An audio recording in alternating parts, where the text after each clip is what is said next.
لو حابين تعملوا تقشير فهو ده انسب وقت للتقشير، هيجيب لك نتيجه مضاعفه وقت اختلاف المواسم ووقت دخلة الشتاء. في انواع كتير جدا من التقشير زي التقشير البارد والتقشير الكيميائي، والنتيجه بتاعتهم تقريبا بتكون متشابهه من بعض.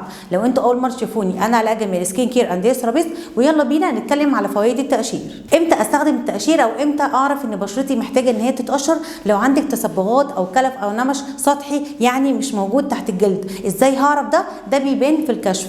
التقشير بقى بيعمل ايه؟ بيقشر طبقه الجلد الخارجيه علشان يعمل لك توحد في لون بشرتك، يشيل التصبغات، وكمان يعمل لك نضاره. لو عندك حبوب عنيده، في انواع من انواع التقشير بتموت الحبوب دي وبتديكي افكت حلو جدا بعد الجلسه. اهم حاجه بعد جلسه التقشير لما نقول لك اغسلي بشرتك بعد 8 ساعات، تغسليها بعد 8 ساعات، ما تستنيش 10 ساعات او 12 ساعه علشان تحسي ان التقشير هيكون اقوى. التقشير بياخد من 3 ايام ل 7 ايام على حسب بشرتك، وفي بشرات كمان ممكن تقعد 10 ايام. نتيجه التقشير ممكن تبات معاكي من اول جلسه بنسبه 100%، وفي جلسات تانية او وشوش تانية بتحتاج ان هي تعمل اعاده للجلسه بعد شهر او شهر ونص على حسب النتيجه وعلى حسب الكشف.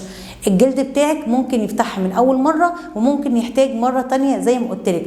نتيجه التقشير في بشرتك بتختلف عنك وعن صاحبتك وعن والدتك، كل واحده بيكون ليها بشره معينه. ممكن بشرتك تقشر بكميه مش معقوله وتحسي ان الجلد بيطلع طبقات كده، وممكن بشرتك تعمل مجرد جلد وبري. زي ما قلت لكم كل بنت بتختلف على حسب بشرتها. اهم حاجه الروتين اللي انت تمشي عليه بعد الجلسه، واهم حاجه لما يظهر لك قشر ما تقعديش تلعبي فيه، لانك لو شلتي القشر بايدك القشر ده ممكن يعمل لك علامه حمراء، والعلامه الحمراء تقلب بتصبغات، وبدل ما انت عالجتي بشرتك انت بوظتوها. يا رب يكون فيديو النهارده عجبكم. ما تنسوش لو عجبكم تعملوا لايك وشير. كانت معاكم علاء جمال سكين كير اند هير ثيرابيست. مع السلامه.